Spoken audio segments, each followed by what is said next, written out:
Hey, it's Jackson here, and I'm just doing a quick short video to show off my Assassin's Creed Hidden Blade that I've made.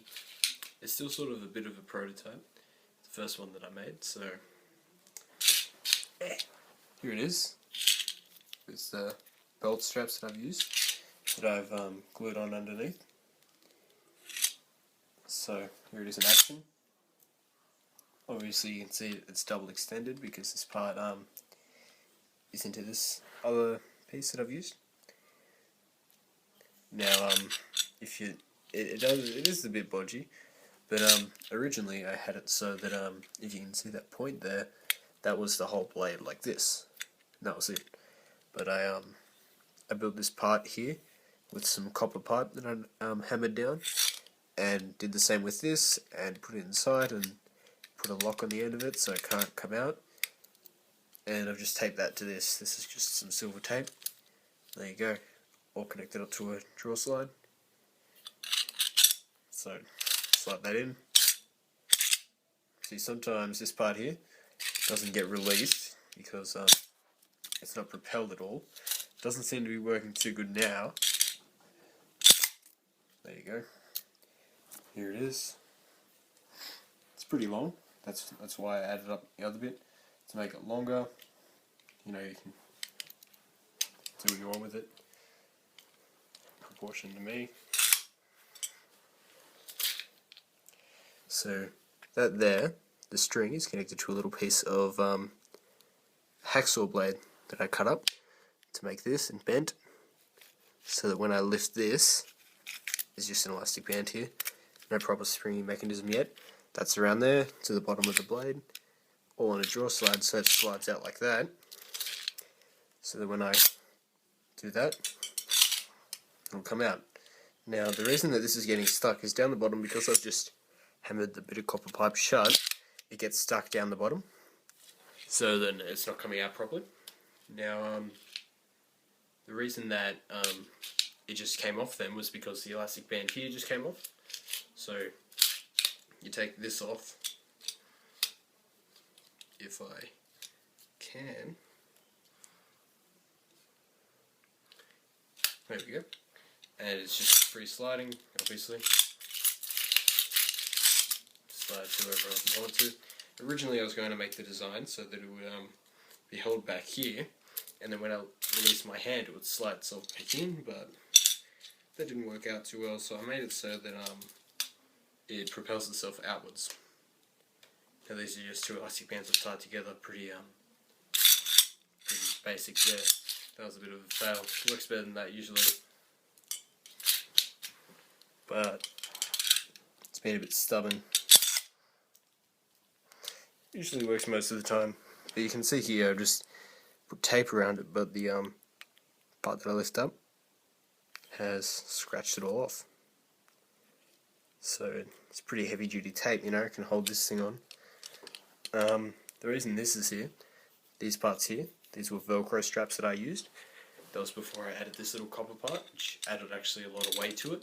So it was a lot easier to have these bands around holding it up that I'd made up earlier.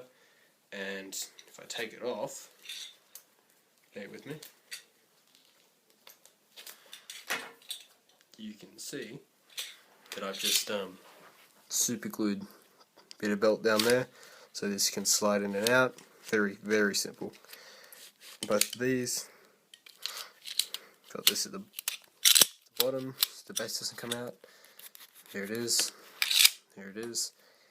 Velcro straps, which originally held it up there, which was a lot better, but obviously the Velcro couldn't handle all the weight of this other part that I put on. So it works quite well. Pretty good design, I think. Only flaw I can see is that it doesn't always come out, which I'm hoping to fix. Instead of having a base part of the blade like this, I intend to cut that back a bit so that it's just this copper part here. That way it'll be a lot lighter, so we'll be able to use the Velcro on that. So here this is just tied through a star thing. It's pretty cool. You know, this is a bit wobbly because it's held in by like that much copper at the end, This is also a bit of copper pipe that I nailed flat. If you can see that, it looks pretty cool because of all the parts that I've hammered it in, because it was with like concrete, so it's got all marks where rocks in that way. It looks a bit more forged and sort of realistic as a wood in the era. So that's about it. String here. Oh yes, a keyring. I cut the smaller part off the keyring, and I put a dab of solder there, if you can see the solder, so that it wouldn't cut my finger. It was sort of pinching a bit where I cut it, where the two rings would separate and then it would go back together and pinch in between my finger. So I've just soldered that there. Quick fix. Obviously, this part here is separate. This has no slide or anything. It's just free moving. Another good thing, I don't have this propelled at all, but as you could see earlier when I propelled it out, the whole thing slid and then this slid out at the end, which gives it a nice kind of effect, I think. Also that I don't have to propel this part, the copper part, that is. Sorry, I'm kind of like putting it under the camera. So yeah, the shot of it. Tracted, pretty small, extended. It's actually quite a bit longer. So I do have another drill slide that I'm hoping to modify into another hidden blade, but use all the mistakes that I learned from creating this one to make it 10 times better. So I'll probably just ramble on enough in this video. Thank you guys for watching. I hope you enjoyed. Leave a like, a comment, favorite, maybe subscribe to the channel. You know, it'd be really appreciated. Well, Jackson out.